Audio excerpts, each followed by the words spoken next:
Craft. Welcome to another Craft Along with Paul. This is the final craft along in the series of designs from Linda Williams and her fantastic layering frames collection.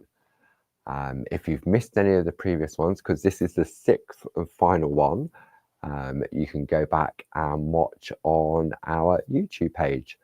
The lovely Grace, all the way in New York, is with us this evening. So good evening, Grace, or good afternoon. If you've got any questions, thank you, my eye. It's a good start. If you have any questions, then Grace is there to help. And I'm just about to sneeze. Oh, excuse me. Excuse me. That was unexpected. I've just put hand cream on. So that's probably what's done it. The sound is good. Sound is great. Thank you, Gracie. Yes, as I said before that sneeze, Grace is in the room with you. So if you have any questions, she's there to help. I'm sure some of our fantastic design team will also be joining us during the evening. There we go. I can see people are coming in. So we have Pat. We've got Vivian, bless you, thank you. Helen, Janet, Nahid. Yeah, some lot, and Clive's in the room as well. So it's lovely to have your company. I'll do my usual sort of waffling whilst people just find the room, pull up a chair, get comfortable, get a drink. I've got my coffee on the go. This will keep me going until we finish. My Groovy Tuesday mug from the lovely Ken. And it definitely stays hot in there, I can tell you. So there we go. Betty in Canada. Wow, Jane Telford's in it. Here we go. Here comes everybody. Oh, it's nice when you see all the lovely names appearing on the side and familiar names, some new names in there, I'm guessing. There we go. They're talking of Ken. There he is. Pat's saving up for a mug. Oh, dear. Grace is in the room. She is indeed, Jane. Yes, all the way from New York. So, yeah, as always, I love this. All these anti-nationals, international visitors. We've got, where did I just see? So we had Canada, we've got Arkansas. Yeah, New York, London. Anyone from Paris? London, New York, and Paris? So yeah, it's great to be here again. And as I said, this is the final craft along in the series of 6 using the lovely layering frames collection that we launched on Create and Craft as part of a new and exclusive. And after every launch, we've done a craft along. Maybe this is the first time you've joined us. If it is, you can go back and watch the previous ones. And I think what we'll do is we'll have a flick through and look at the different collections that we launched, because it started back in June. And it started, believe it or not, back in June, we started with Christmas. And look, where we are now, we've come to the end of the cycle and we're at Christmas. So, and I know many of you have been working on your Christmas cards using that collection back in June. So you have plenty of time to get going. So let's have a look at the previous collections. I'm just going to bring them in. I've got mine in my folders. Oh, there we go. And what we'll do, we'll flick onto the overhead and we'll just go through, because maybe you've missed out on some of the previous collections and they're all available on our website. So let's have a little looky at where it all started. And the whole idea with this collection was it was all about the layering frames and the interchangeability throughout the whole 6 months worth. So this one we started off with, I loved just the star frame on this one. You've got the lovely Christmas roses, the post box, the little robins. Then we had the church scene. So take the Christmas tree out, because as you know with Groovy you can. And lovely wedding card. Then we had, in all of the collections, it was a new concept, and it was called the dotted cross stitch or tapestry type of effect. And the third plate in the collection will always be made up with a series of dots. Hence it being called the dotted cross stitch design. Then each set also came with a companion plate. So this is an A5 square plate, and this was designed, you've got that lovely corner there that you could take any of those frames and wrap around to extend it. Then in July, we moved to the countryside. These lovely frames in two different sizes, the lovely country scene, like you've got the sheepdog, you've got the cat, you've got the little sheep, the lambs, snowdrops. When you look and you really sort of delve into, there's so much in each of the different plates. Then we had our country cottage. Now this one just reminded me of sort of like a very countrified sort of lacy cushions. That's what this one reminded, like a pillow. And then we had the dotted cross stitch snowdrop. Lovely frames on here. And although they're sort of, each of the collections are themed, really the only thing that themes them are the designs within the middle. So it means you could take that dotted snowdrop and pop it into any of the other frames out of the whole series. Then we had the companion plate for this one, just here. Lovely. So cowslip, snowdrops, crocuses, and primroses. That was the one I always forgot what that one was. I think I got it right this time. Then we went abroad. We went to the Orient. Love this one. The lovely geisha, the parasol, the blossom. Then we went to the pagoda, and we did this one in the craft along to show the comparisons on how you could build up the lovely layers in blue. Then we had the dotted cross stitch fan design. Really beautiful, lots of swirls that you can take out and put into different areas.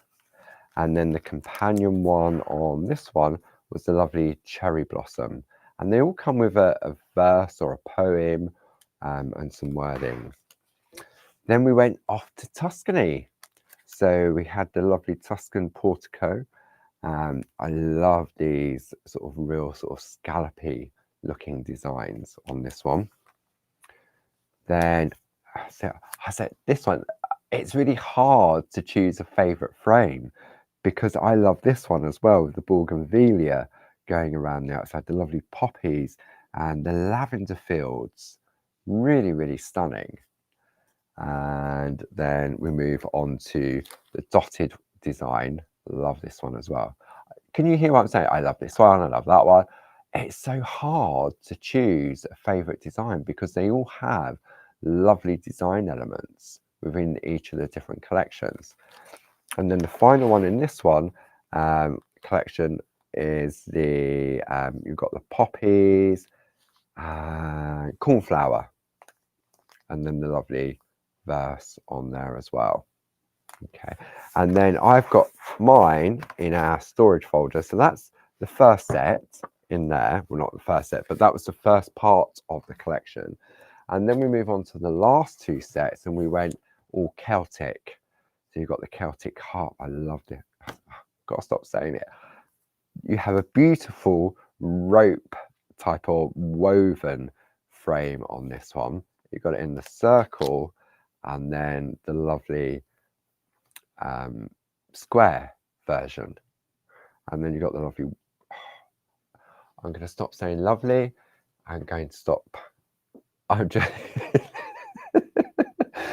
it's so hard, isn't it? And when you see how this collection's built up over the 6 months, it's amazing. This is the waterfall. You've got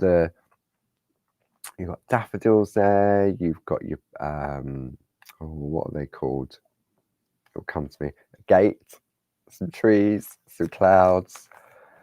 Then we had the dotted cross stitch entwined heart. So you can see the heart just there, like so. and then entwined that way. But if we turn it that way, it looks completely different, doesn't it? Thistles, thank you, Jane. Thistles. Thistles to you too. Then we had the companion plate as well. And then the final stop on our destination was Greece. And this is Linda's Windmills of Mykonos, this one here. And then the one that I've taken out, I've taken this one out. This one is Santorini, just like so. And I've kept that out because we're going to need that one. And then we had the dotted cross stitch lemon tree. Look at this. I'm trying not to say the word lovely. And the final companion plate is the lemons. Lemons. Eat, sleep, travel, repeat. It doesn't matter where we go, just as long as we're together. Find your beautiful destination, buy the ticket, and take that ride. So it's amazing to think that we started this series 6 months ago, back in June, and we started it with the Christmas. And I've got a couple of the samples behind me. You can see the one just above my head, where you sort of mix and match the frames. And then there's this one that way, that's using the frame, and it's not Christmassy at all. And then this one down here is using the frame with the Celtic harp. So it shows the interchangeability of how they work, so to speak. So what we're going to do for this evening's craft along, there's a downloadable list which Grace will pop a link up to, so that if you want to craft along, you can. And it's got the product code on there, and you can tick what it is. What it is you're going to need to craft along with. Okay, so as you work through, you'll see if you've got the collection, then that's great. But the one we're going to concentrate on is the Santorini plate, the one that I already took out. Then we need the nested square picot die set, or so a piece of parchment die cut from the 9th largest picot square, or a piece of parchment measuring 5 1/4 inches by 5 1/4 inches. Let me come in on this one on here so we can really, here we go, see in a bit more detail. So, and then the starter kit. So from the starter kit, we need the black bat, we need the tools, and tumble dryer sheet, groovy tabs. Then we're going to go with the the metallic gel pens. I'm going to use the blue one. So if you've just got the blue, I mean, you can go for any color. I just thought with the Greek, with the Santorini, the lovely blues. I'm going to show you what we're going to work towards in a moment. We need our Pergolina pencils, our colouring essential kit, which contains the Dorso oil, the spot on sponges. We're then going to use the blending pen with nibs, Shenandoah companion paper, or any of the other companion papers, entirely up to you. 7x7 white car blanks, our tape runner, and antique silver brads. Okay, so that's what you're going to need if you would like to join along with us this evening. But maybe you're tuning in afterwards. So you can easily download this list and then just work through, make sure you've got all the bits and pieces together. And then what we're going to do, this is the piece that Linda created. And I'm just going to concentrate on this smaller area here, okay, just to show the versatility. So when I take my piece of parchment, which I've already die cut, you can see all I'm going to do, I'm going to make a smaller card, but use the design exactly how it comes. Okay. Good evening, Humberta, or afternoon, I'm guessing. all the way from America. So there we go. So that's where we're headed. So whilst you're gathering your bits and pieces together, let me show you some artwork from this collection. Okay, right, so the first one is the Windmills of Mykonos. Okay, so we looked at the plate. This is it traced out completely. So it's an A4 square plate. Okay, and then we have some stunning artwork here. So the first one here, see, look, it just changes. Look, I mean, go for a swim in the sea. That'd be lovely, wouldn't it? And that piece is from Linda Williams. Now this one I think is Glynis. I love this. This is the diamond top card. I made these years ago. But doesn't it work so well with that style? Yeah, that's definitely a Glynis. Then this one I think is a Hazel Edwards. Let's have a look on that one. No, yes. Hang on. Yeah, Hazel. Hazel did that one.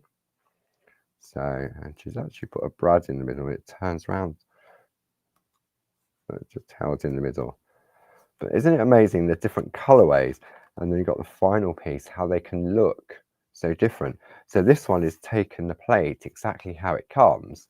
And this one is from Carol Baker.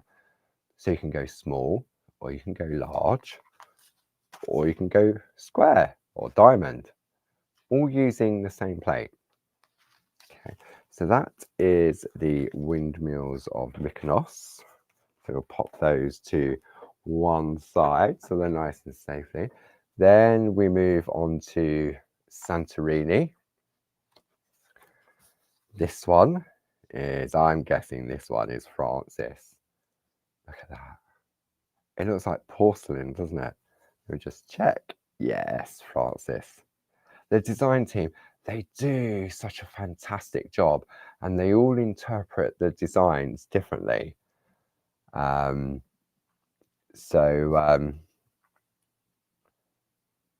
Yeah, they just do a fantastic job, and it makes my job so much easier. Then we've got this lovely piece here. That's all been picked. Those little crosses. Let me bring it on here. Those little crosses have all been Pico cut. And who did that one? That one is Julie Campbell. Wow, that's dedication, isn't it? Gorgeous. Then this one, I know this one. This is from the lovely Josie Davidson with that lovely pointillism technique that she introduced to us. I think it was when we was, I think she did it when we went to Tuscany.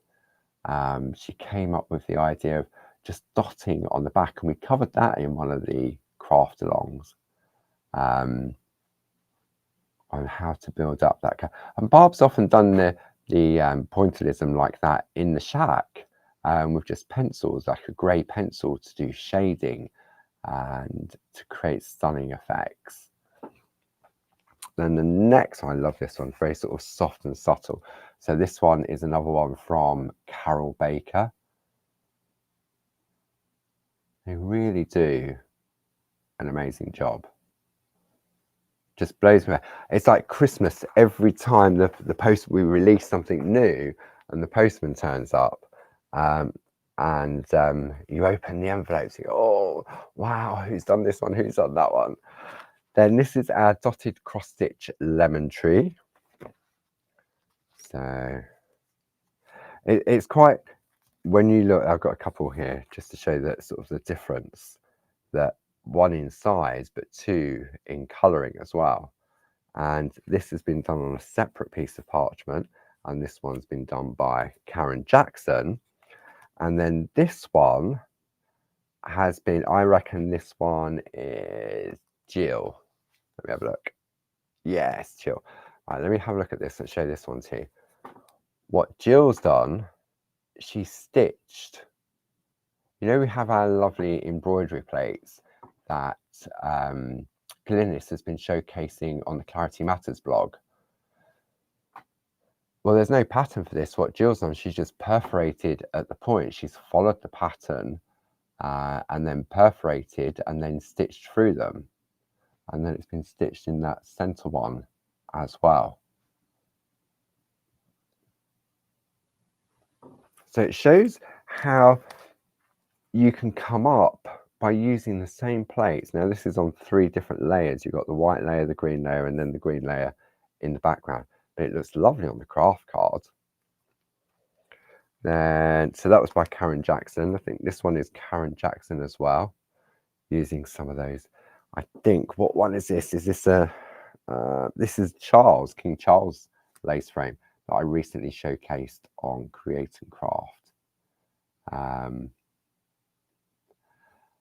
Clive has got a blurry picture. Is it just Clive, or am I blurry to everybody?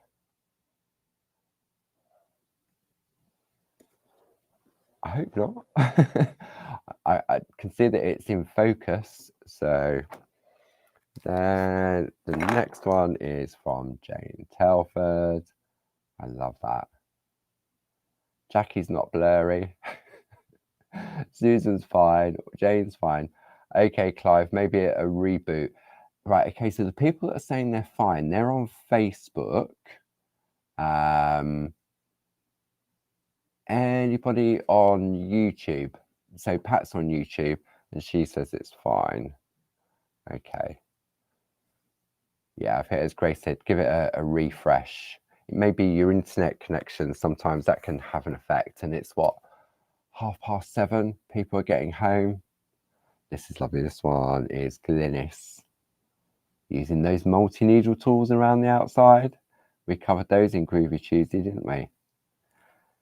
And with this one from Josie Davidson.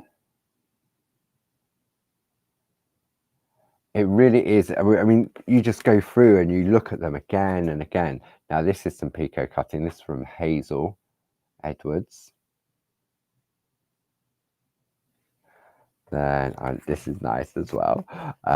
Carol. So Carol's done. Let me do it on the overhead on this one because it's weird to get. So you can see it's like a dangler, so to speak. Then the companion plate. So that's what it looks like. So you can, don't forget, you can stop and start this afterwards and have a look at the designs in more detail. Now this is a Francis, and you can see how Francis has taken that lovely lemon corner and then taken one of the other frames to join it up. So that's Francis. Then this one is Karen Jackson. Stunning white work there. Angela says hers is fine despite the Baileys. Now this is another one from Jill with her embroidery. So Jill's embroidered this pattern and then she's embroidered round there like so. Now I think this one, I think this is a Jane, I think. Yes, it's a Jane. Thinking outside the box. Okay, and then this one is from Carol Baker. Very soft and subtle. But what Carol's done, she's Pico cut the frames separately. Happy birthday. Wouldn't you love to receive that for your birthday? Then this one is from Julie Campbell. So we can see now how, hang on, go backwards, how those frames wrap around that corner. And then just use the sentiment on its own. I'm guessing that this one is a Josie. No, it's a Glynis. It's a Glynis. There we go. A little bit of grid work here. Now that's freestyle grid work, that one is. That's using a basic grid to create that pattern. Straight border grid number 1. Basic piercing grid. Yeah. There we go. There's some counting there. And then the final piece, I think this one's Glynis as well. Now, have a look at this one. Let me come on the overhead on this. When you have a look at this, so you've got the lovely corner, but look, where'd this little one come from? Okay, so what Linda and Jazz did, they worked together and they created this A4 sampler plate. So it's a little bits of all of the 6 different collections. So we've got Christmas, Countryside, the Oriental, Tuscany, Celtic, and then finally Greece. And then they've all got a little sort of sentiment topper around the outside. And then when you have a look at the artwork that's been created, so look, just using those lovely little squares. That one was by Karen Jackson, and the next one is from Karen as well. Lovely little Christmas tree. Look. Then the next one, Carol Pankstello. This is just using these dilly little designs in the middle. Another one from Carol Pankstello. I like this one. Now this is from Carol Baker. And Carol Baker has taken one of Linda's other plates. This is from the cone flower, flowers and lace, to create the frame, and then built up beauty, serenity. Look, so much detail. Josie Davidson, love this effect. The sections. This one is from Linda. Lovely little notelet. And then the next one is from Carol Baker. And I think when you see all this lovely artwork from the design team, doesn't it make you feel, right, I want to do that, I want to try this. And by having it here, say you can pause it, you can screenshot it, blow it up, have a look, see how it's been done.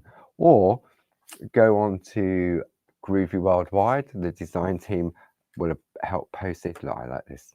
It's from Julie Campbell. And that's one of the previous collections in the center.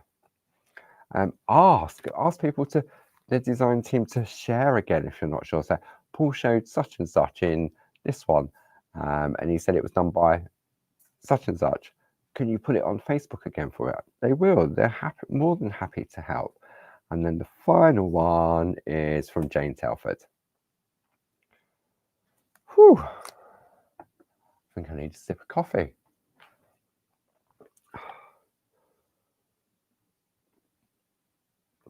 Got a little bit festive this evening. I've got my candy canes hanging behind. It's like a washing line, doesn't it? I just popped to the shops at lunchtime and I thought, oh, I just get some lights or something. You can't really see the lights, but they are illuminated. All right, I need to put this lovely artwork somewhere safe. So bear with me for a moment while I move it out the way. Ooh. Okay. And then I reckon, oh, I've got 2 more pieces to show you. Apologies. 2 pieces created by Linda. The lovely lemon tree on our rainbow parchment. And then the final one. See, this was something that Linda realized, I think it was during the Celtic, was it? I think it was the Celtic collection. She realized that all of those circles then become lovely wraps. And so when you look at this idea, you can do it with any of your other plates. If you maybe you only went for the Christmas collection, or maybe you only went for the Oriental, but now look at them again and look how you can create some lovely wraps around the outside of your card. And this is using rainbow parchment and paper. Okay, a message from Grace. Let me say, what does it say? Hang on. Please wish our American friend and club customer, Patsy Lalibert, I probably pronounced that wrong, a happy birthday today. Happy birthday, Patsy, all the way in the States.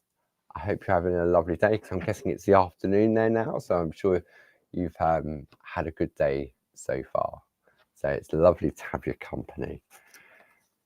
Apologies if I did mispronounce your surname. I'm rubbish with names. Okay, so where are we going to start? We're going to start with a piece of parchment because it's all about groovy and parching along. And what we're going to do before we get started, now I've pico cut this from the 9th pico square, and you can see you've got that lovely picot cut around the outside. But if you don't have the dies, then as I said, the piece of parchment about 5¼ inches square. Okay. And what we're going to do first is we're going to wipe both the front and the back of the parchment. And you're probably thinking, why would we be doing that? Well, I want to introduce the metallic gel pens. Okay. And when we're working with the metallic gel pens, for those of you that aren't familiar with them, when you're working with them, you need to work on the front of your work with the gel pens and on the back with your traditional line art. Okay, so when we have a look at the piece of artwork that Linda's created, as I said, we're just going to concentrate on this blue frame here. And this blue frame is going to be done with the blue gel pens. Okay, so I'm going to bring in my plate. So we're still using the plate in the same way. So it's still on the back. We can still read the word Groovy, but this time instead of the parchment working on the back of the parchment, we're going to work on the front of the parchment. So position your piece of parchment in place. I'm going to zoom in a moment, but I just want to get the overall effect. And then what we're going to do is we're going to take our Groovy tabs and we're going to hold our parchment in place. Okay, I'm going to come across here and I'm going to come across here, so that's nice and secure. And then I'm going to turn my work because I'm going to start down this side. So let me stretch and zoom in for you. I'm going to go for the blue gel pen. Before I stretch in, let me just show you. I did it in green. Okay, let me come in on this camera so you can see I did it on green and then realized I should have done it on blue. But you get this lovely debossed metallic finish. If I turn it over, you can see where you've got the white line art. Okay, and then I also did this one in blue. So I should have done the other way around. Okay, so let me zoom in for you. And we're going to zoom in this way. So I'll come in slowly. There we go. About there, I reckon. Okay. This chair, I need to get a mat for this chair because it doesn't like sliding on the carpet.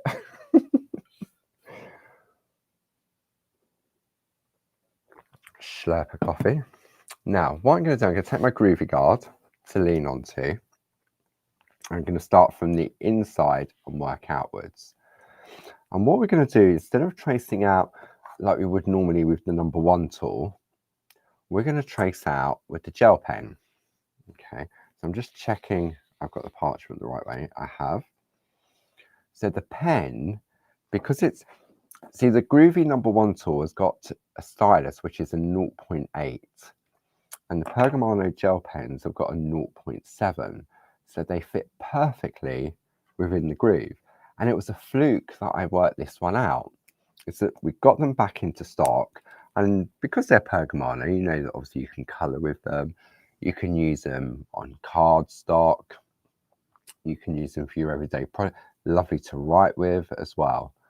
But I thought, I've always loved the effect of sort of where some of our design team members, they did that lovely gold work on the front, but I don't have that steadier hand. I mean, I've got a steady hand, but not when it's tracing out. I really don't. So what we're going to do now, rather than, if I was using the tool, I would go there and I would go like that and job's done. With the gel pen, what you're going to do is press in, but you need to go slowly so the ink is able to flow from the pen. Now, if you do go too quick, you see what happens? It embosses and gives you a white line. But don't panic, because you just go back in and you just go slowly. And there you have a nice straight line. So then we're going to repeat this process. And what we're going to do, we're going to trace out the complete frame using the blue gel pen. Okay. Who has, I know many of you have invested in these fantastic gel pens. Who's tried them? What do you think? Because I know we've sold so many, and it'll be interesting to see. There's the 7 different colors. I know I digress. Let's have a look. We've got the 7 different colors. So you've got your green, your blue, your pink, your purple, your bronze, stroke copper, your silver, and your gold. Now, the gold, silver, and bronze work slightly differently. Okay, what I found with those is that I needed to emboss with the number 1 tool and then go in with the pen. Whereas with the purple, the pink, the blue, and the green, I can go straight in. Okay. So let's continue with our journey. Now, who's doing this at the same time? Anybody? Or is everybody just watching? Are they just here for the chat?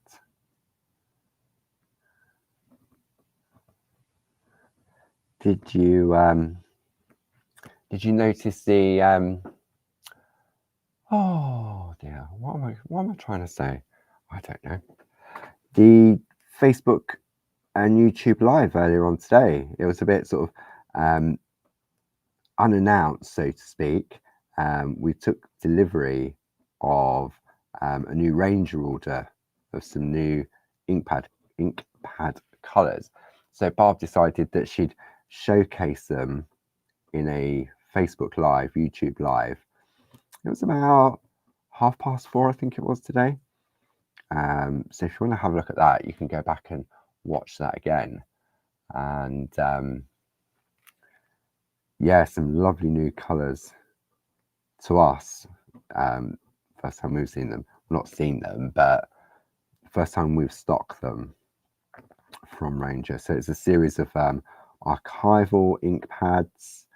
There's a couple of new distress oxides, a couple of distress ink pads, the mini ones, the large ones. So, and obviously the brushes are back in stock as well. They're great little stocking fillers. They really, really are, as Bob said. I mean, the gel pens are lovely little stocking fillers as well. Ken. So tempting. I know, we're terrible, aren't we? Now, if you find that you go too fast and you happen to jump out of the groove, then don't panic, because you can take the eraser pencil and rub it out. Okay. Oh, Jane's off shopping. She's going to have a look at the new colours. Naughty Jane. Well, it could be a Christmas present, couldn't it, Jane? So, or it could be that you want them in a Secret Santa. That's it. When they turn up, you can just say, oh yeah, no, I didn't buy them. I didn't buy them, Colin. They were a Secret Santa. I won them. Yeah, Secret Santa. We won't tell Colin. We might tell Pete though, Glynis, if Pete's listening. Yes, Pete, it's a Secret Santa. Anything that comes through the door from Clarity, Glynis has won. She hasn't bought anything, honest.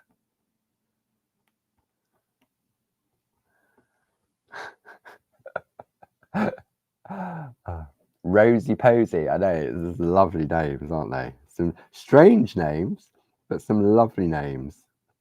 Rosie Posy.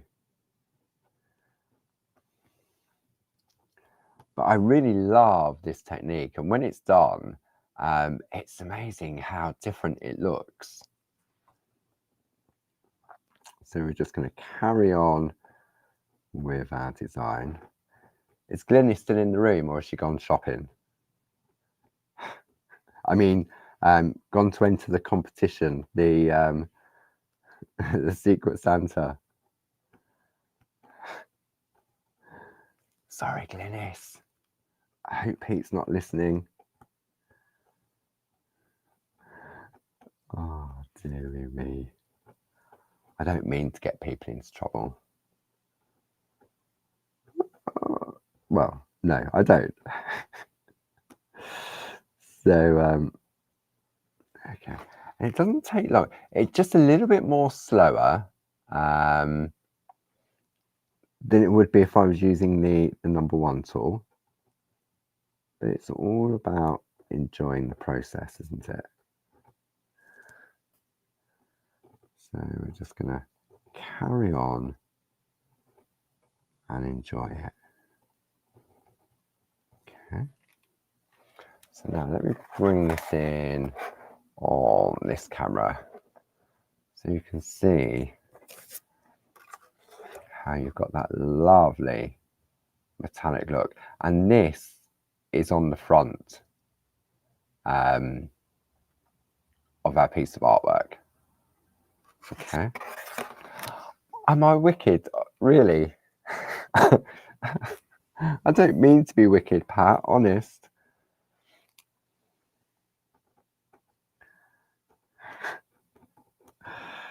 I don't mind taking the blame for things like that, though. I've been told that many times, that I'm a bad influence. Okay, so what we're going to do now is we're going to do that outer frame. And we'll just go nice and slowly. And you can go up and down, you can go backwards and forwards, just like so. But the idea is just to go nice and slowly.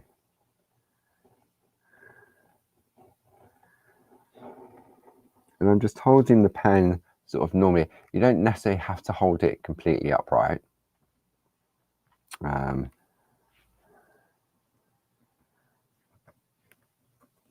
if you find that the ink's stopping to flow, just scribble it out onto a piece of card, or just hold the pen a little bit more upright to do that.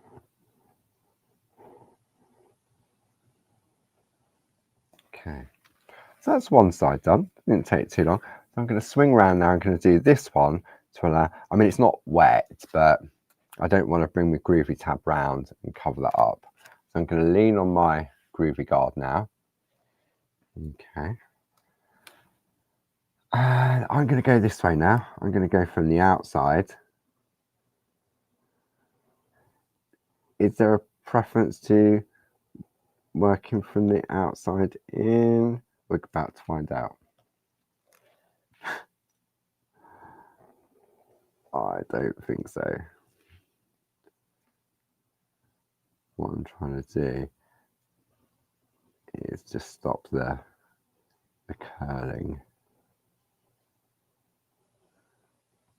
What's the weather been like with everybody today? It's been very mild here in Kent today. I mean, I've got this jumper on, and I'm thinking at this moment in time, I don't really need it on. Maybe I'm having a tropical moment. So this technique here that we're doing with the gel pens, if you've recently invested in them, and you've invested in some of Linda's. Now look, I just jumped across there. Okay, so what I'm going to do, I'm going to take my eraser pencil, and I'm just going to rub it off, just like so. I'm going to take a brush, don't want to blow. and just get rid of the debris. Okay.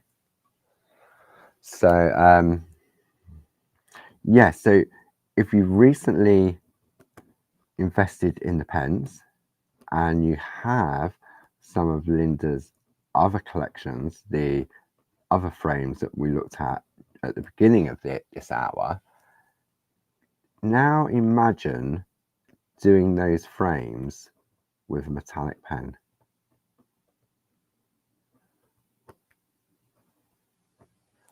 Opens it up completely, doesn't it?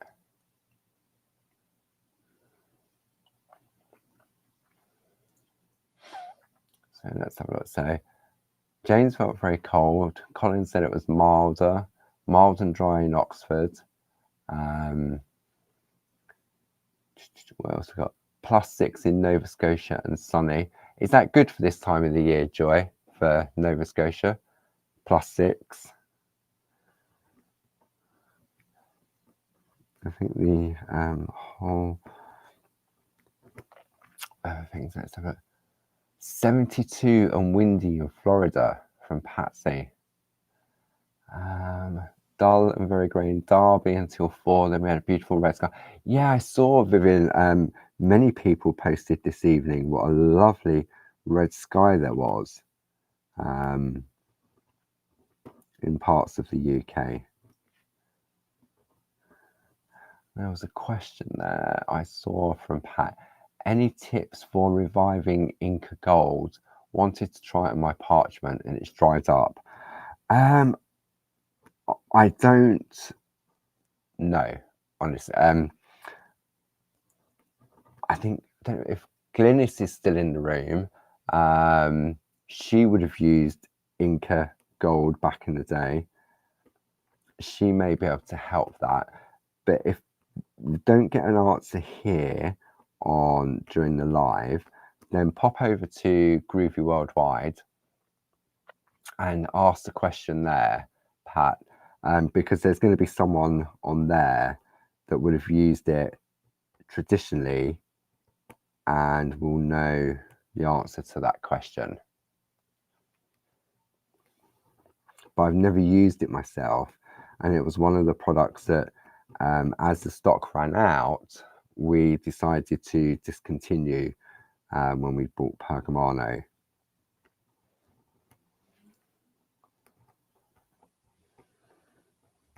Because what happens is when you order products like that, like the pens, for example, and the Inca Gold, and you have to order such large quantities in order to be able to keep the price down. And I know when we looked at restocking like Inca Gold, etc., and we looked at previous year's sales from when Pergamano was based in Holland and saw that it took a while to sell, then we couldn't justify the cost of restocking it, so to speak. Did I just say -22 in Norway? Ouch. -22.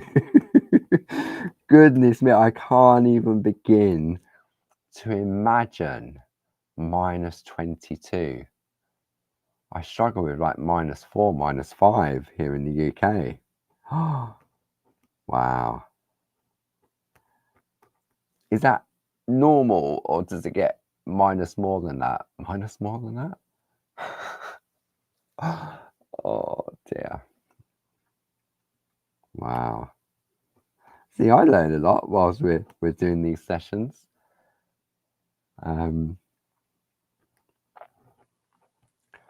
I get worldwide weather updates.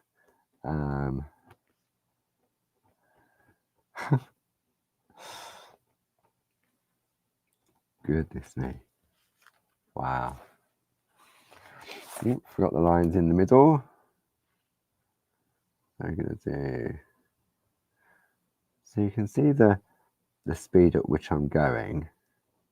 Okay, so let me show you something else. So you saw me go down at that speed there. So normally if I was using the tool, I would do that.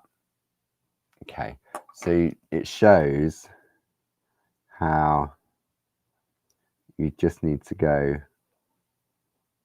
more slowly. There we go. Now what I can do, I'm going to swing it back around this way. I'm going to remove my Groovy tab from here. And I'm going to relocate it over there. So I can now do this side. Okay. Whew. How are we doing? Everybody all right? See, it's very quiet in the chat tonight. What is it? It's Friday evening. It's 7:50 in the evening here in the UK.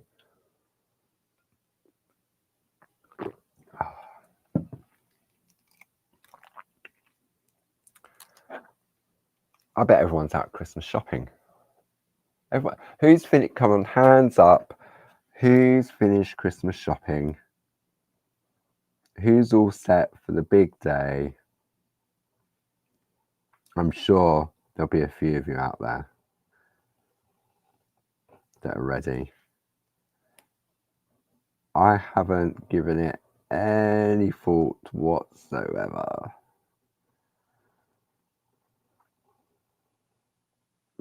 Well, I have. But that's all. I've given it some thought, thinking, oh yeah, it's only a week away. Oh yeah, it's only 2 weeks away. Oh yeah. I knew Jane would be all done. Misorganized. But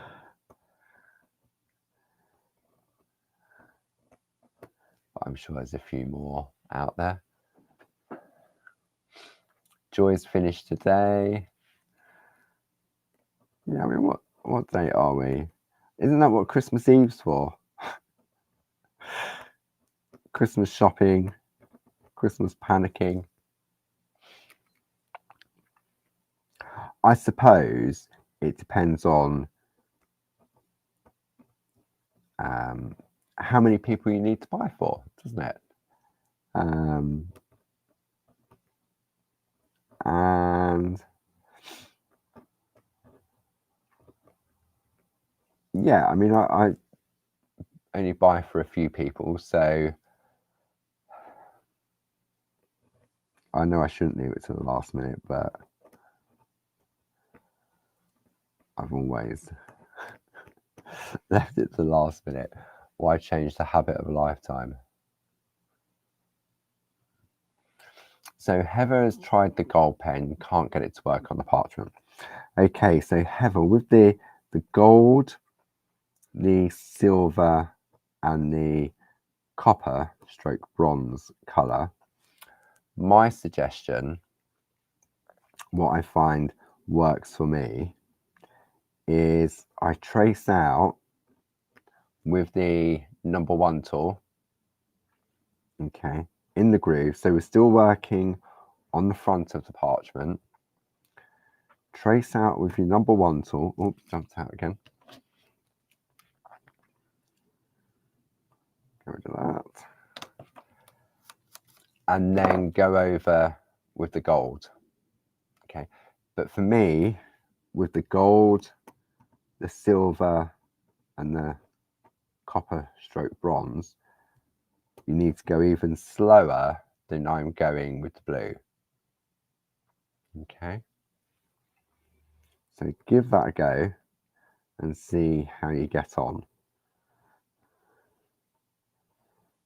But yeah, the gold, the silver, and the bronze have slightly different nibs to the blue, pink, purple, and green.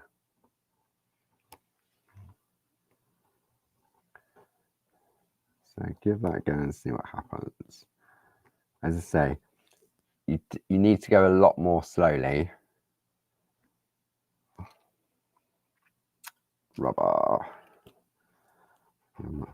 I'm so glad I realised that it rubs out with a pencil eraser, because when I did that green one, I got right round to the end and I jumped out and I thought, goodness me, goodness me, I said, now what shall I do? And then I thought, I wonder. And I tried it and it worked.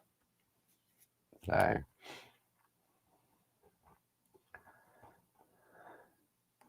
and I was very pleased of the outcome on that. So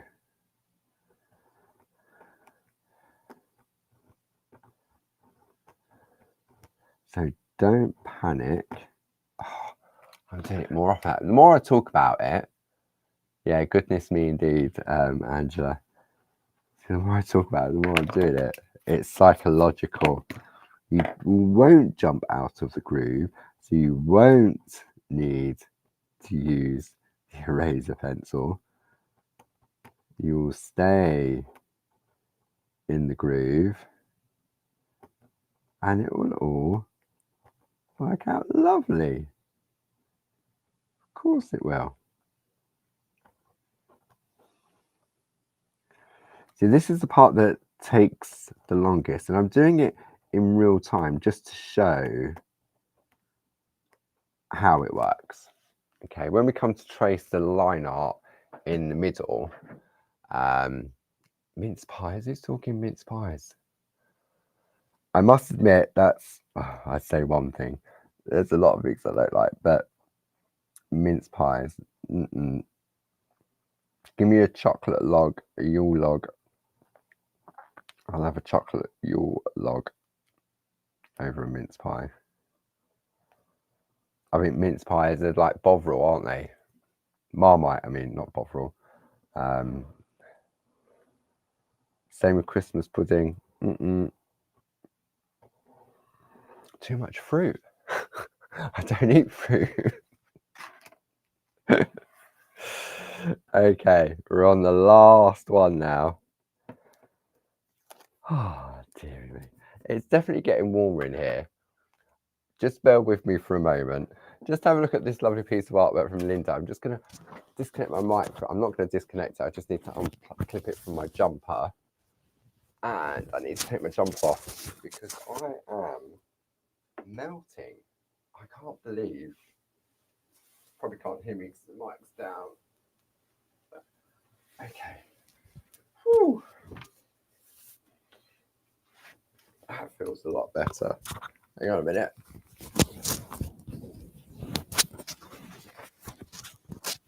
Just clipping the mic back on. Whew. Right. Okay.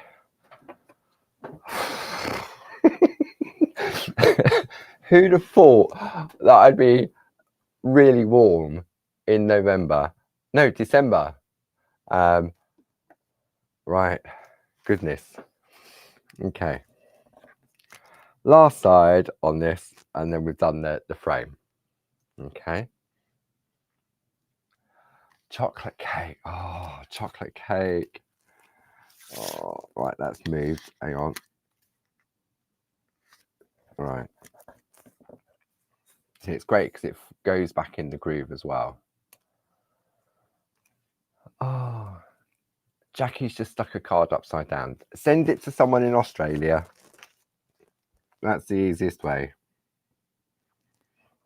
Or you just trim it down and put it onto another card.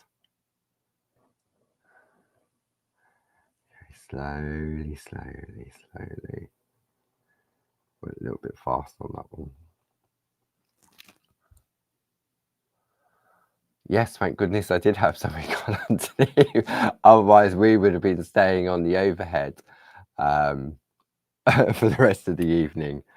And where would I have clipped the mic? I shall leave that to your imaginations on this Friday evening before 9 o'clock.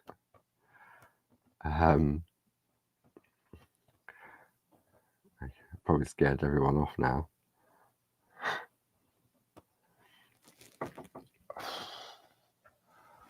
Goodness me. I know that. I mean, I've even got the door to the studio open because there's just me in the building.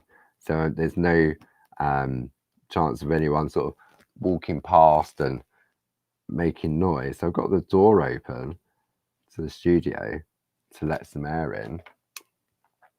But yes, it's very mild.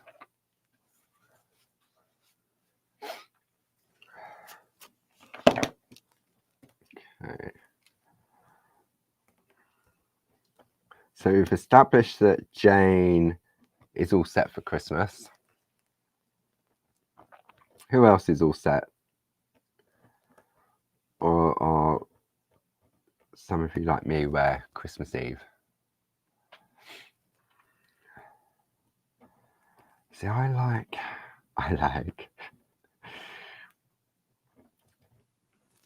when I lived in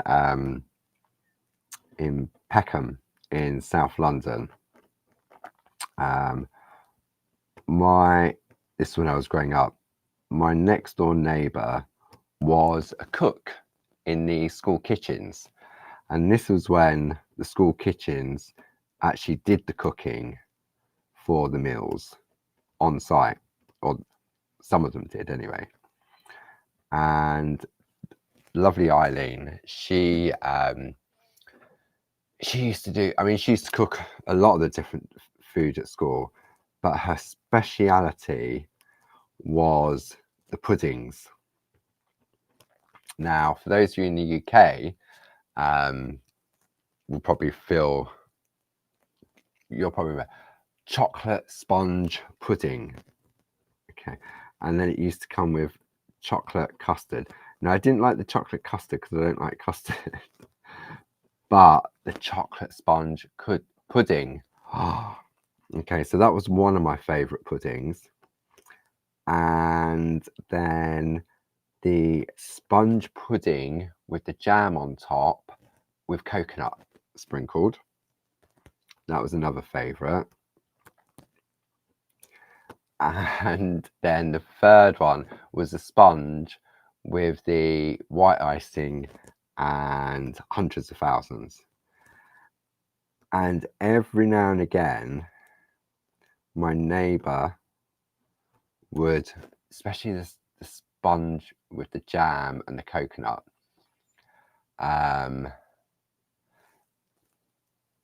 about once or twice a year, she would make it at home and share it. And it was lovely. I'm more of a sweet tooth person. I'd rather have pudding than well, no, I wouldn't rather have pudding than the main meal, but I do like a nice pudding. But again, quite fussy. I like the old stodge, like treacle sponge or spotted dick. Love spotted dick. Don't like bread and butter pudding.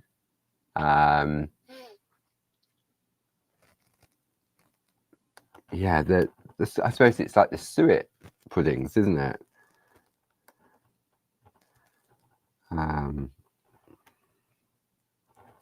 Yeah. Well, now I'm making everyone feel hungry now. Sorry. But look, you can all go and delve in your cupboards. You're all at home. I mean, one of my drawers in my desk does contain treats. Biscuits, chocolates, peanuts, and nothing healthy. Because if you have anything healthy like fruit, it would just go off, wouldn't it? Whereas you can leave a packet of biscuits in there and or a bar of chocolate and it's fine. But put an apple or a pear or a banana, then you've got to eat it, haven't you, really? Yes, I know.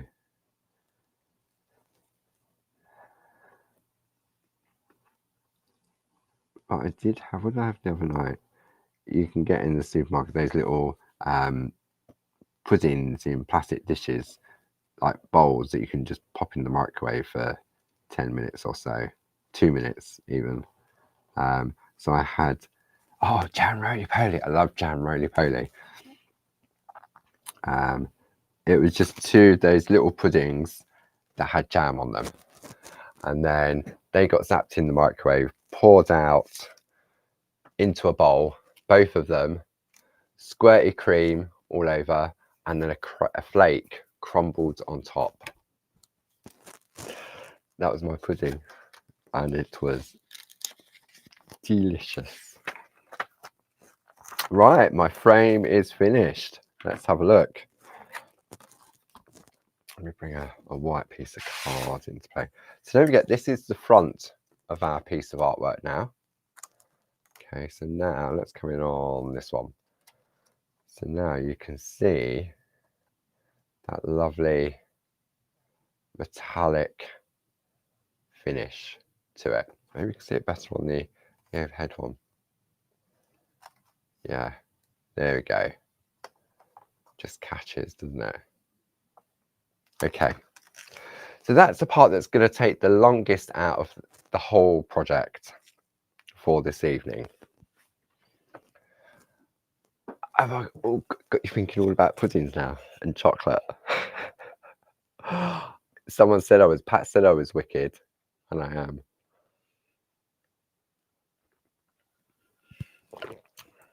Treacle pudding, spotted dick, spotted dick, treacle or jam, yum, yum, yum. Definitely Jackie, I'm with you on that one. Oh dear. Nothing in the house. That's one way of dieting, yeah, I suppose. I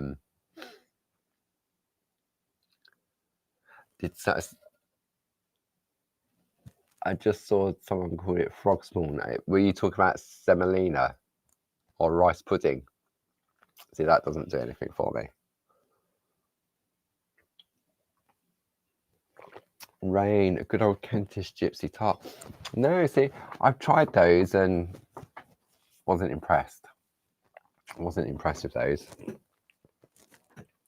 Jam tarts, I like a jam tart, especially homemade jam tarts, or jam roly pudding, roly poly.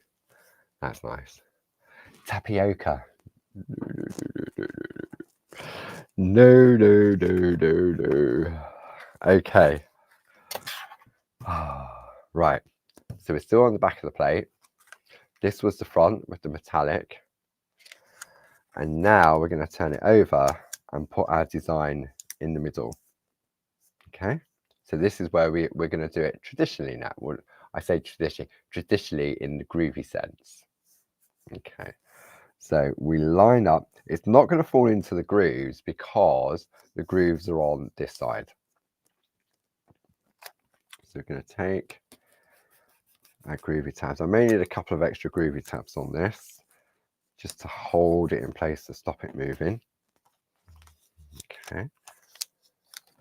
Ooh, sorry about that. Went a bit out of focus.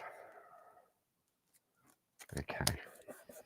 Top and bottom. It shouldn't move, but it might.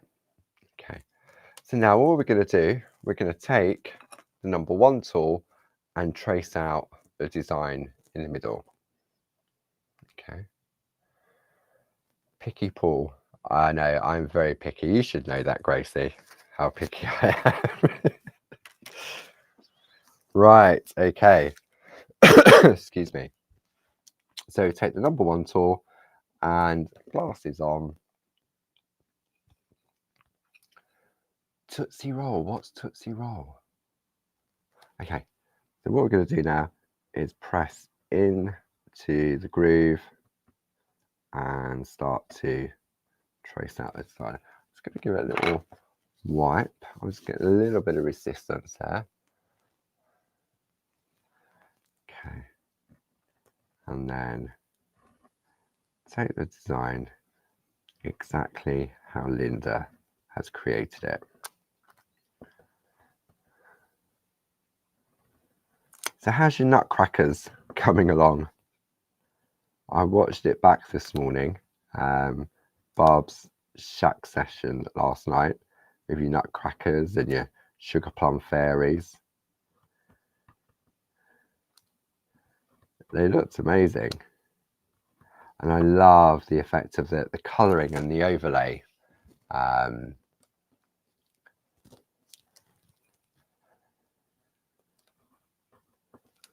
So it'll be interesting to see how that progresses on Monday and then finishes off on Thursday. Yeah. So, come on, keep still. Just need to. I think I need to. Somebody asked me the other day about how often do you change your tumble dry sheet, and it can vary. I mean, look at this one and look at that one. One's grubby, one's not. I just said a nutcracker was something to behold. Chocolate toffee. Okay. Now there is, I'm right. This have not picky. Well, it is picky. Okay. I prefer your everyday household name chocolate. Okay, like your Quality Streets, your Cadbury's, your Galaxy, all of those type of things. The more luxury chocolates like Thornton's, Hotel Chocolat, Lindt, they don't do anything for me at all. But there is a lovely, and I prefer milk chocolate over dark chocolate. Okay, but there is, I'm probably going to pronounce this wrong. It's a German chocolate. They sell it in Sainsbury's, and it's like a chocolate toffee, and it's called Reisen. I think it's Reisen, and it's dark chocolate. It's got like a chocolate coating, and then it's like a chocolate toffee in the middle, and I can eat a whole packet. Reason. They're really nice. So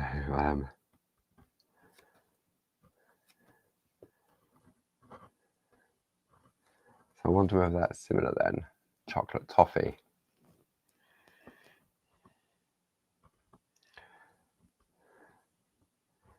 But yeah, everyday chocolate is, I prefer anyway.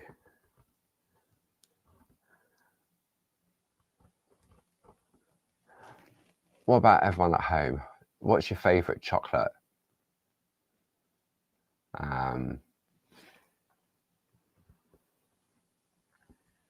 What's your favourite chocolate bar? Come on, share with everybody. Share your secrets with everybody on the thing. Dairy milk, yep, dairy. See, fruit and nut. I'd have fruit and nut over dairy milk. Although I don't like the almonds. Galaxy, yes, Galaxy. I'm not for all this salted caramel stuff. It's just got to be milk chocolate. Raisin bar, green and blacks, dark chocolate, Bounty, Star Bar. What's a Star Bar? I've heard of it, but I can't think what it is. Bounty, yeah, I like a bit of coconut. Salted pretzel choc from Aldi at the moment. Toblerone, no, don't like Toblerone. Galaxy out of the freezer. Ouch. Any chocolate apart from white chocolate. Yeah, I don't like white chocolate either, Richard.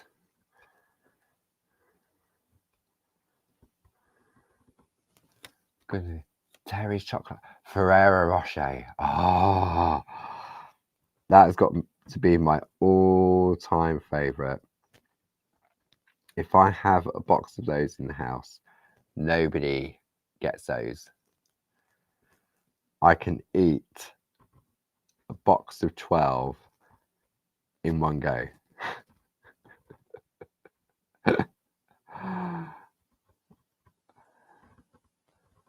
But the original Ferrero Rocher. I don't like the white one or the dark one, or just the original Ferrero Rocher.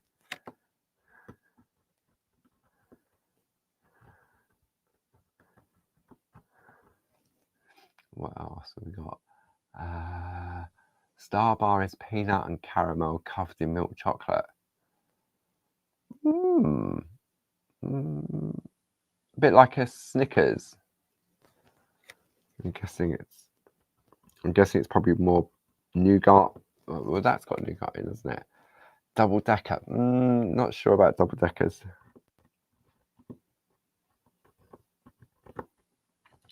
What else we got coming up? Mint matchmakers. Yeah, mint or orange matchmakers. Gracie says all of the above. Gracie. Oh, you're as bad as me. Star Bar is chewier than Snickers. Isn't it funny how they changed the names of it? I mean, that used to be a marathon. Snickers used to be a marathon, didn't it? So then I go through phases of just Galaxy or just fruit and nut, and I eat so much of it and then get fed up with it, and then I have to go on to something else.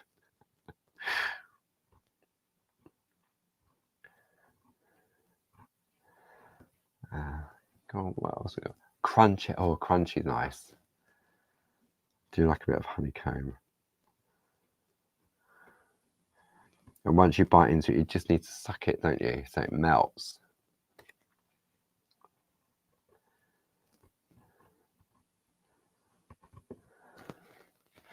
Okay, so we've almost finished tracing out our design.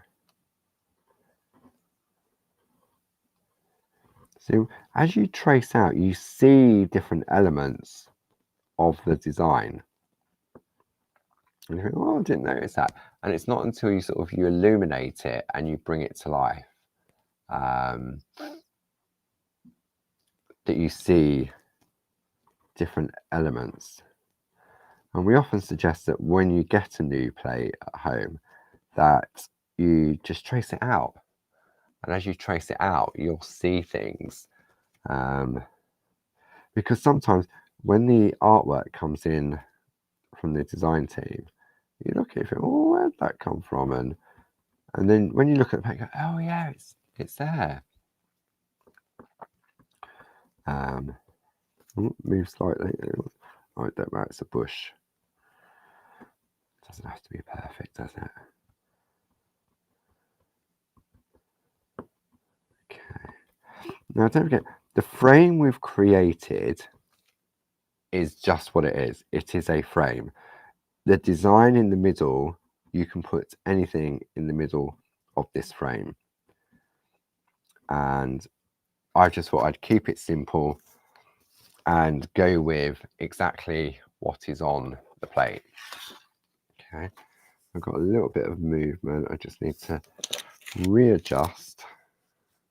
Okay, it's great that it just slots back in. Okay. So yeah, so it is literally what it is. It is a frame, and any design can be put on the inside of it.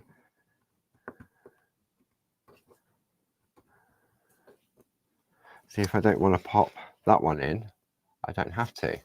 See, I could just, I mean, look a bit odd that the hill's then disappearing into nothing. But I could put that hill in and then continue that down. It's just about having choices, isn't it? But we'll stick to the plan. I'm not going anywhere until we're finished. I'm enjoying talking about chocolate. Chocolate raisin and nuts. Yeah, I love chocolate raisins. Prefer raisins over nuts. Lidl's do some lovely chocolate raisins.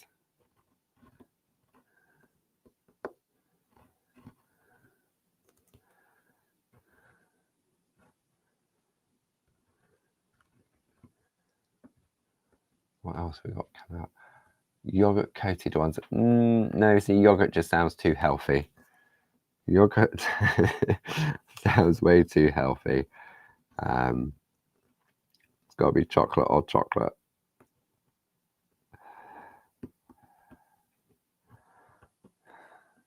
Told you I'm weird. I'm sure I'd like them if I tried them, but no. Okay.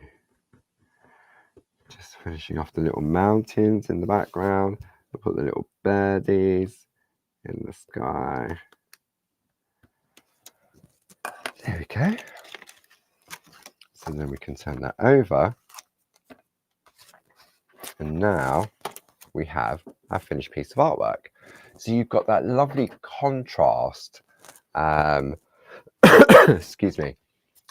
You've got Grace has got to get some chocolate. I'll have some, please, Grace. So you've got that lovely contrast now of the blue metallic line art against the crisp white line art of Parchment Craft, really. Sorry, I just need to kind of... So if I take a piece of the lovely companion paper, so this is from Shenandoah, and now I pop that underneath, see how it changes it. I mean, obviously on black, it's always going to look harsh. But I mean, if I put that on white, you're just going to lose the whiteness of the design. So this is where the companion papers really come into play. Okay, so when you think, I could have took that circular frame and I could have popped the design in there as well, or I could have put a Christmas design in the middle. You really, if you've gone for all 6 collections over the past 6 months, if you've been collecting it, like, yeah, gone for this one, gone for that one, or you've just got plates here and there. So you imagine you've got 3 of the A4 square plates. So it's 3, 6, 9, 12, 15, 18. You've got 18 different sets of frames, but you haven't got 18 sets of frames because each plate has multiple frames on them. So that could last you for the next 2 years if you just like the frames, and then you put your work inside it. So it's all about, don't buy them and then just use them once and put them to one side. Have those as your staples that you can go back to. Start off, just trace out loads of frames, whether you use the gel pens or whether you do it with the number 1, the number 2 tool. Have frames ready to go so that when you think, right, okay, I've got to send a thank you card, you've got a frame, then you just need to put something in the middle of it. So you're sort of halfway there, aren't you? If you've spent the time ahead, it's a bit sort of like planning. And I suppose it's the same when you look at those lovely lace grid work from designs from Josie. They do take time and they do take a little bit of patience. But I think when you go into that process and you can build up a stash, initially it's going to be hard because you're doing it again and again and again and again. But once you've got that, think about what you've achieved, what you've got, and then you think, right, I need to send that special wedding card or thank you card or just a birthday card, you've got those lovely frames good to go.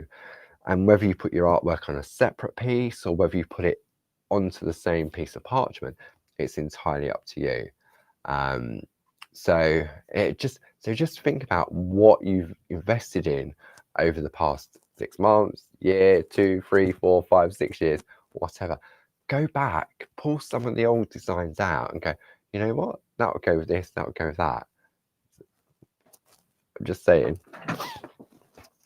Okay, so we've got, I'm on the front, so I'm on the back now. See, I get confused and I'm doing the project. So what we're going to do, we're going to add some color to it now. And it really doesn't require much color at all. So it's the blue on the domes, a little bit of gray, a little bit of blue there. You don't really need to add any white into the buildings, but we will, just to show. Okay.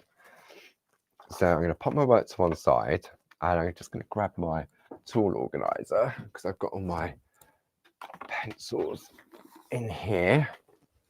Okay. And I'm going to stick with the Pergolida B pencils, my go-to thing. So I know I'm going to need a green, I'm going to need some blues, I'm going to need the white, and I'm going to need the black. That's probably all I need. So it's the 2 blues, the green, the black, and the white. I don't think I need any others. No, that's it. Now, let me see. Do I have... Oh, goodness me, there's so much in this bag. Let's have a look. Okay. I think I know where it is. What I'm looking for. So there's my pencils. Have a look at my pencils. I disappear over to this side of the room again. Just looking for... Yeah, found it. I found it. Okay. Right. What I was looking for was my mix mat. See, look, I've got all these colours already on there. Okay. So we're going to need our pencils. Don't necessarily need a mix mat, but it will help. We're going to need our Dorso oil, our spot on sponges, and blending pen with some nibs. Okay, so I've got a selection of nibs here, which I'm just going to push to one side. Okay, so what we're going to do now is introduce some colour to the back of our design. So I'll do the pencil work first. No, hang on, no, flip it over. See, just make sure that you can't see the metallic pen when you're doing this. So what I'm going to do now, I'm going to introduce the blue to the domes, and I'm just very lightly scribbling on the blue. So this is the B4.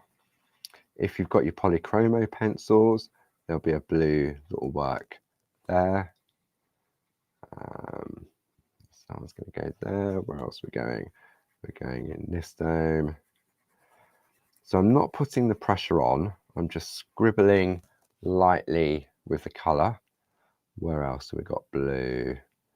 We've got some blue on here. So I'm just copying exactly what Linda has done, but you can come up with your own colour combinations. It's entirely up to you. Right, so I've got my blue in place. So pop that to one side. And there's a little bit of blue on the stairs, like so. And then there's a little bit of blue on these stairs, but very, very sketchy. Oh, and there's some blue on the gate. Okay. Everything's so blue in Santorini. Oh, there's some blue up there as well. There we go. Any more blue? No, I think that's it. Right, okay. So I've got my blue in place. I'm now going to take my green and do green. So what I tend to do is do all my dry colouring. I say colouring. my dry scribbling first. Okay. I just find that it's what works for me.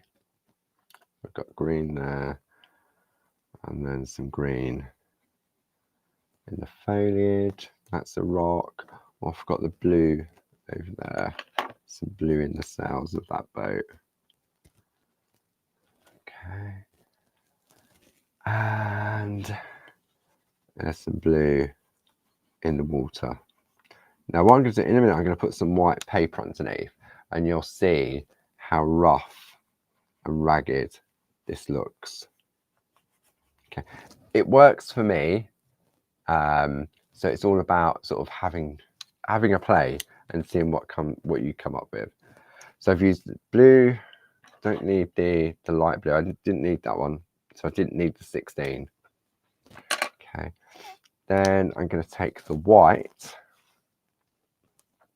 and I'm going to colour everything else in white. Okay, so when I say colour, I'm going to scribble white everywhere else. Now when you look at Linda's picture, you can, well, the hills are not white, they're grey. Well, we don't have a grey B pencil, so I'm going to make grey with black and white. But what I need to do first is put the white in place. Okay. What chocolate did you find, Gracie? Or is the cupboard bare? Did your mum eat it all when she was visiting? Okay. Well, we've still got some matchmakers. Around the ragged colouring, Paul's ragged pencil ran. Oh, Mr. Ken.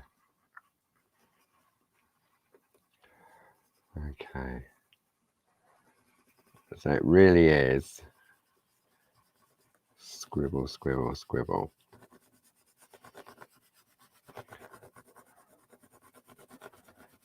And I'm not applying pressure, I'm just, it sounds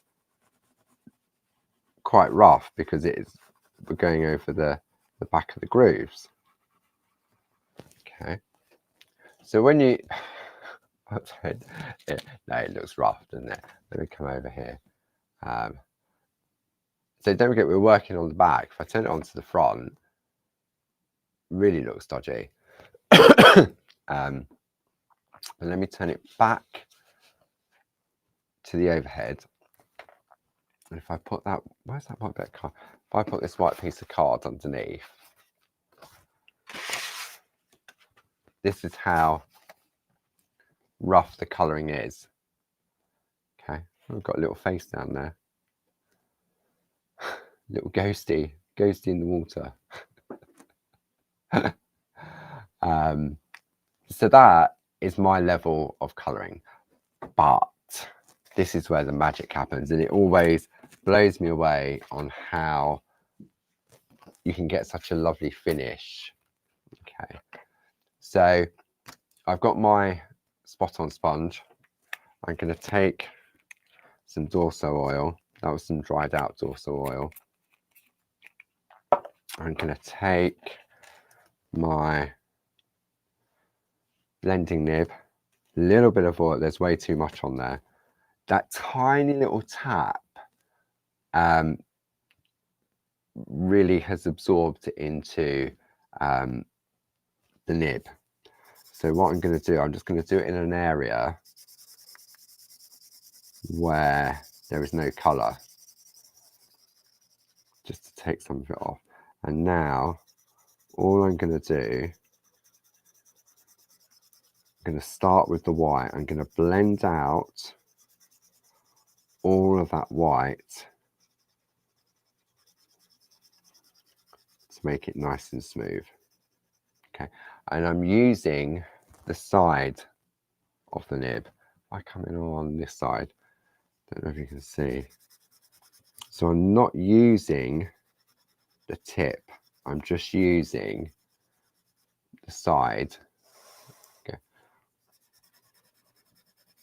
of the nib. Now, when you start to see, or when you fail to see that the colour, see, look, you can see here, hopefully, this is nice and sort of soft and cloudy. This is really sort of textury. But when it stops smoothing out, just go and pick up a tiny bit more oil and come back in. Okay. Now you could do these larger areas with a tissue, but because I've got the other colours in place, I'd have to be very careful with doing a general dorsing. So with the nib, I have more control. Okay. Could I have done the whole thing in white first, blended all that in, and then put the blue on top? Yeah, I could definitely have done that. Maybe that would have been a quicker option. Yeah, it definitely would have been a quicker option, because then what I could have done was just put the blue on top, or took the eraser pencil and remove where the white was and just put the blue in. So maybe you want to give that a try. If time is of the essence, then trace out your design, put white everywhere, then take a tissue and blend it in with a tissue. Then apply your blue, your green. If you want a true blue like this, then you could erase where the white is and go in direct, but it probably wouldn't make that much difference. Okay. It doesn't take long to, and with the nib, I do have that control to get in between the little bushy area, in between the steps. And you know what? If I accidentally went into one of those colours, it's not the end of the world, because I can take my eraser pencil and rub out any mistakes. Okay.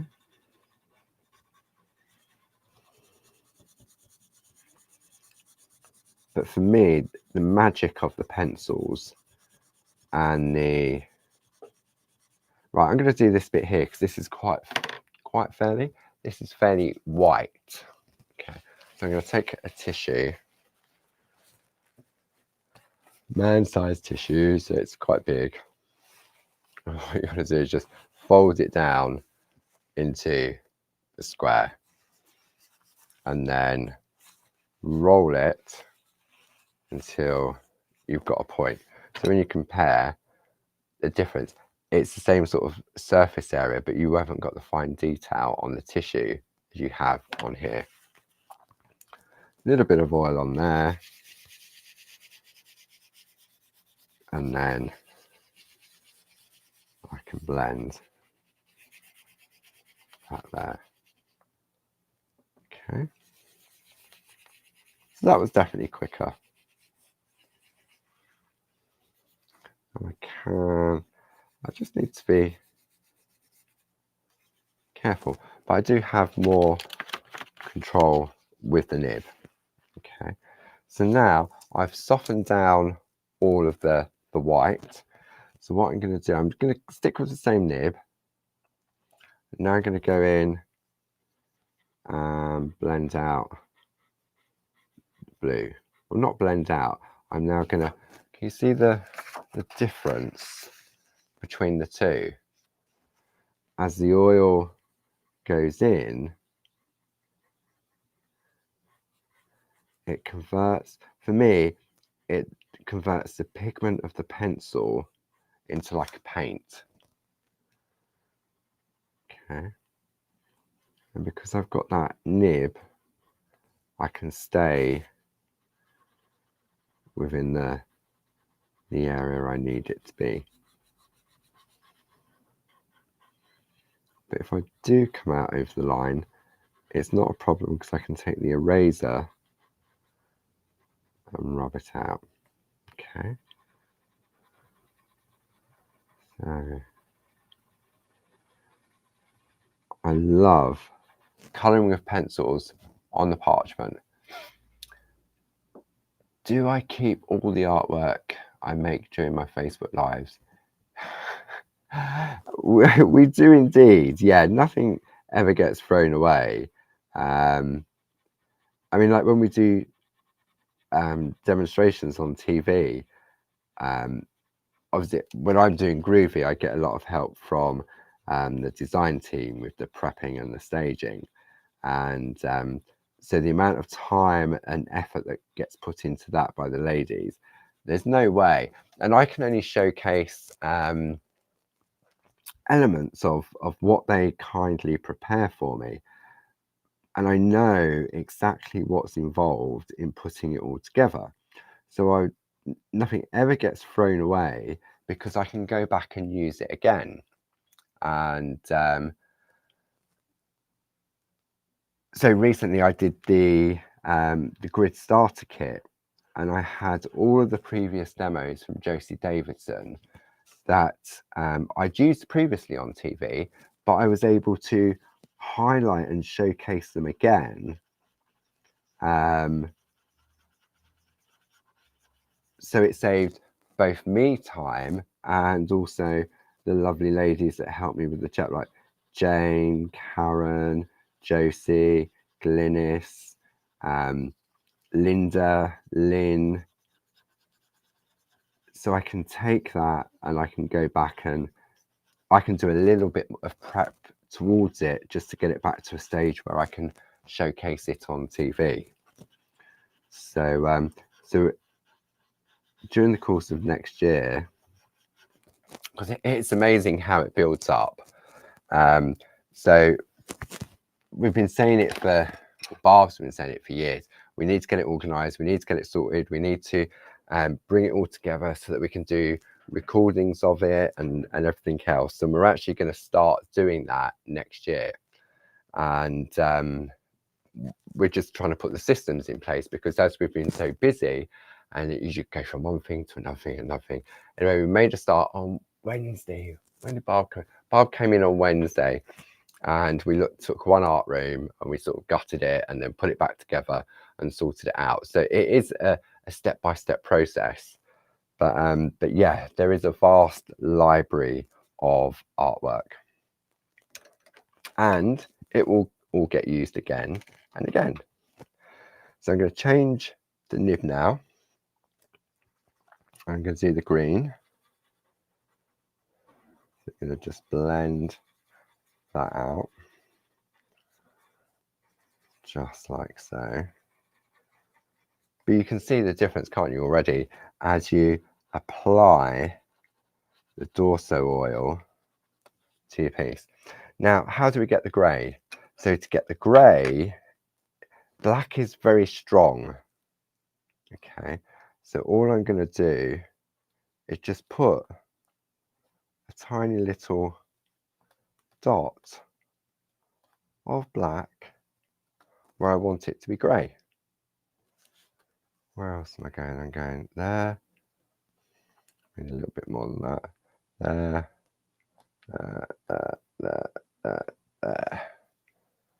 There. Where else do we go? And then there.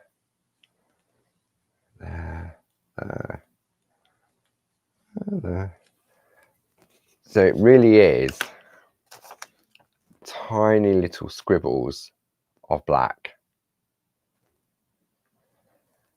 Okay, so I'm going to go, let's go for another new nib. I never have too many nibs. Okay. Now, what I'm going to try first is I'm going to try dry blending to see whether I need to add any oil. I think I probably will, but I just want to try it first. By dry blending, it just means I've taken a clean nib and I haven't done anything to it. So let's see. Right, no, definitely need to put a little bit of oil just to get that black kicked in. Okay. That's it. Yeah, you can see that, can't you? So all of a sudden now we're starting to get the grey. Now if you find that, because I think I probably could have got away with putting less dots in these and carried the colour over, because the blending pen takes that colour and carries it. But if you find that maybe you've gone a little bit too dark, then you can just take the eraser pencil and lightly rub it out. You don't have to go right back to the clear parchment, just light pressure, and you can you lift off a layer, so to speak. Okay. But yeah, you can see that. So all of a sudden now, but it's just that tiny little bit of black to make it go grey.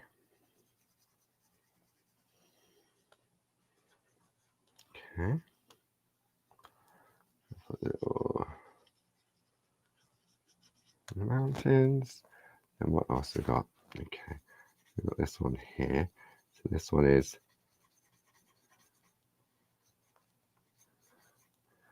and you can get your levels of sort of shading afterwards, because you can build up your depth once you've coloured it in.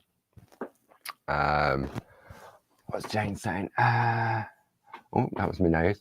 Add a bit more Dorso oil to lift it off. Yeah, you can remove it with Dorso oil. You can also wipe the nib as well. Yeah, definitely.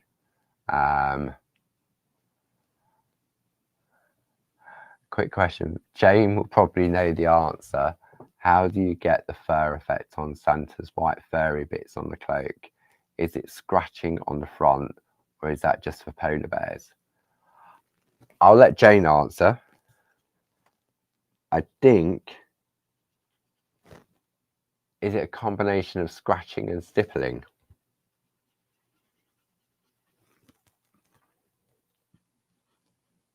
I've done it a long time ago, but I can't remember.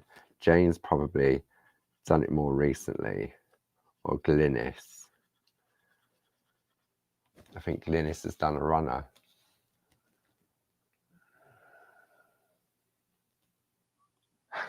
Okay.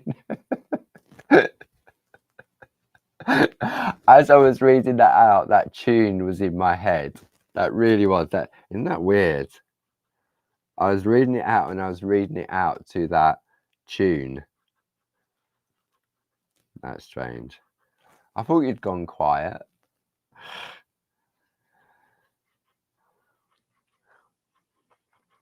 Toothache obviously hasn't affected Mr. Ken.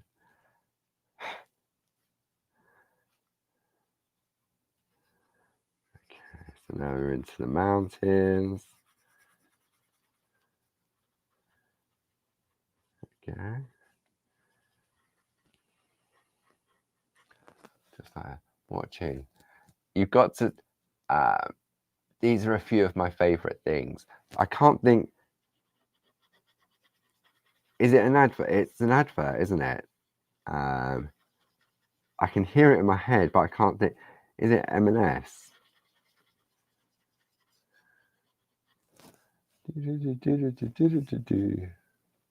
Oh, Pat, you can't see the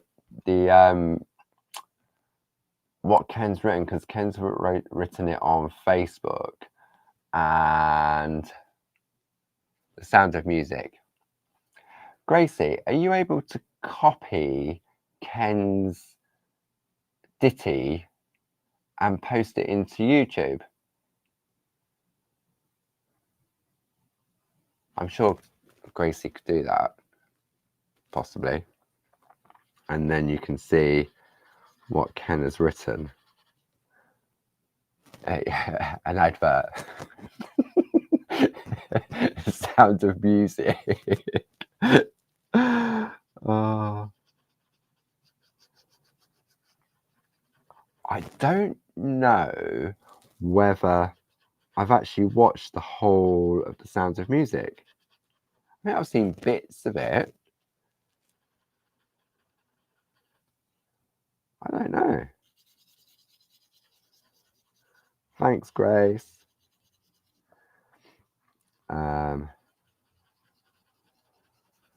Why did I think it was an advert? Sounds like it should be an advert, shouldn't it? Oh, dearie me. I mean, it's one of those songs you know, doesn't it? You know the song, you know the tune. Yeah. Okay, where else do we want to go with this? So don't forget, this is all being done on the back. So we haven't got to worry about sort of like when I did the steps here, I don't have to worry about contaminating the white lines on the back, because when we turn it over, it's the front that's going to prevail. So let's have a look from the front now. And this is what we have. Okay. Oh, eyes are focused. Okay.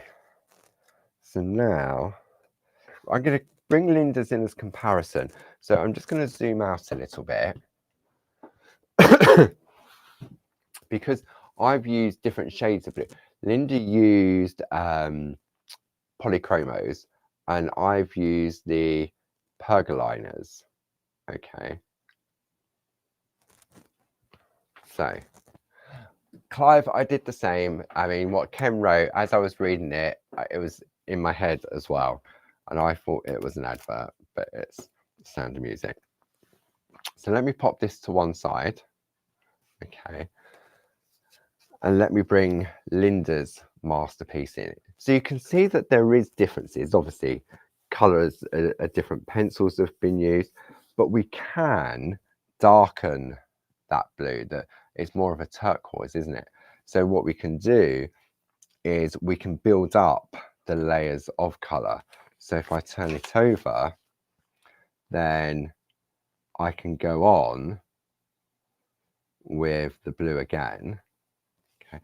And I can also add in a little bit of black as well. Okay. So now if I take too much oil on there, it's just moving it around. But let me go back in. So you can build up your layers of color. And maybe you prefer to use the Perga pens.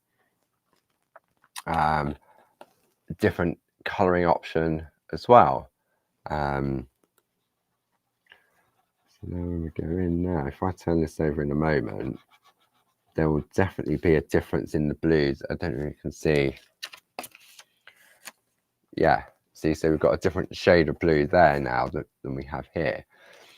So it's, if you hadn't have seen that, you'd be happy with that.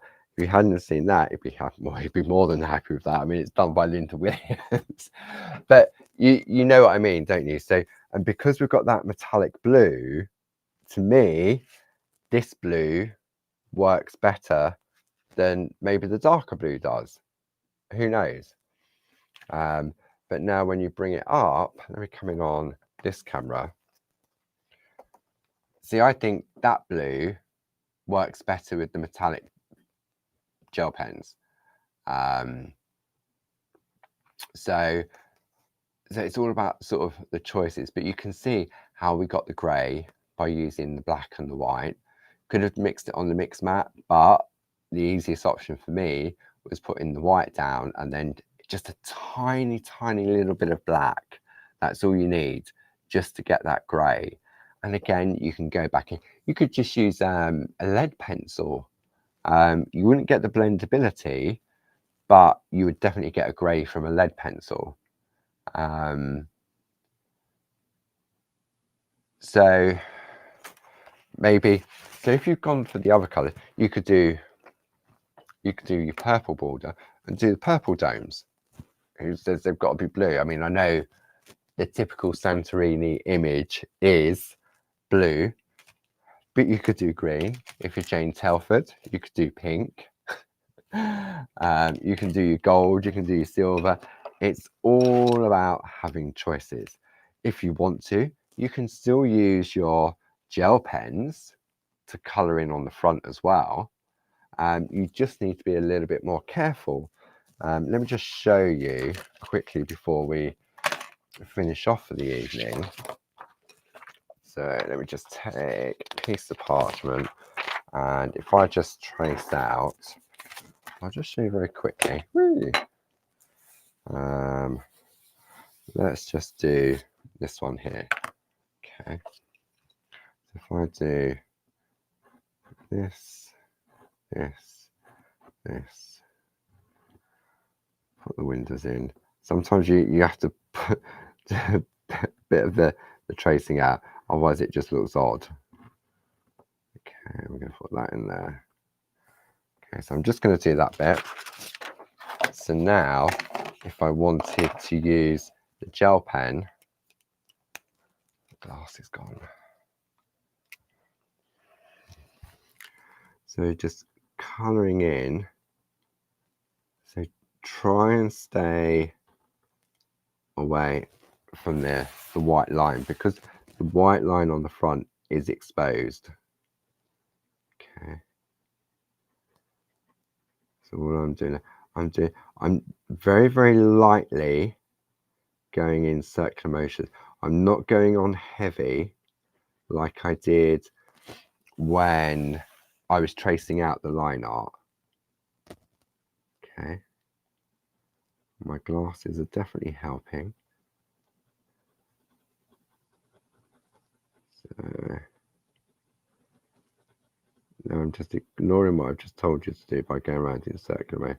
I'm going in long lines.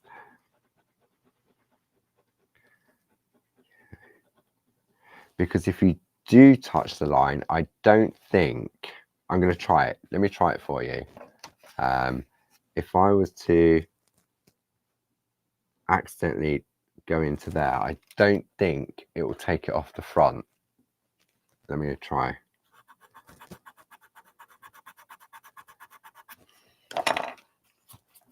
No, it stains it.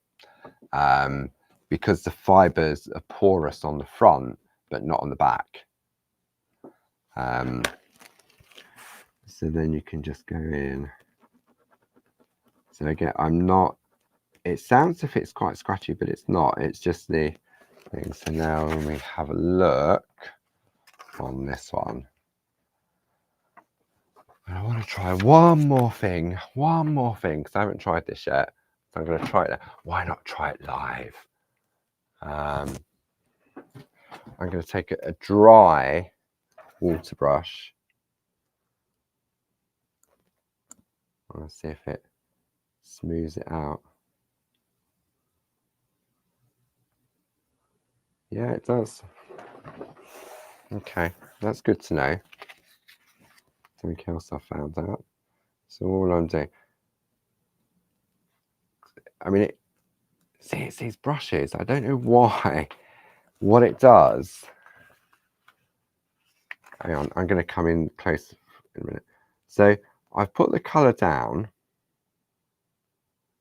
Okay, then I'm using the water brush. I wonder whether would it block? Yeah, because it's still, because I've gone on quite layery with it, it was still slightly wet. Okay, so then what I've done, I've just used the brush over here.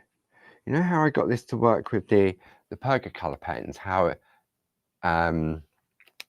it took longer to dry using a dry brush than it did direct. Now let me just bring it in on this camera, because look, you still get a shimmer. from it, even though I've used a dry water brush. That water brush has never contained water. So no, you can feel like as if I'm doing Morse code. I don't, because I don't know how Morse code works. But there you go. There's another technique. And it just came, didn't come to me. I just wondered whilst I was doing it what would happen. That was all it was. The same with the technique of tracing out the line art. I just thought, will it? And I tried it. And lucky it worked. And if it didn't, it didn't. So so I hope you've enjoyed this evening. Thank you for your company, as always. Thank you to the lovely Gracie, Jane, Ken, everybody else in the room. If you're only just tuning in for the craft along, don't forget on a Monday at 10 a.m. and Thursday at 7 p.m. we have the Shack with Barb. Just a pen and pencils required for that. On a Tuesday at 10 a.m. we do Groovy Tuesday, and we're currently working with Tina Cox's layering plate mate. So so you can tune in, you can go back onto our YouTube page and look at all the previous episodes. But if I'm not going to see you now until next year, I hope you have a safe and peaceful Christmas, and look forward to seeing you again next year. Otherwise, if I am going to see you again, then I will be in the Shack with Barb on Monday. And yeah, don't forget to check out Barb's blog, barbaragrayblog.com, the Clarity Matters blog that Gracie looks after, which is claritymattersblog.com. Every Sunday, there's always a step-by-step tutorial from one of the fantastic design team, a whole library of how to, from stamps to Groovy to mixed media. There's loads and loads of stuff on there. So thank you as always. Thank you for joining me for the past year. And hopefully I'll see some of you on Tuesday at 10 o'clock on Groovy Tuesday. So enjoy the rest of your evening and the weekend.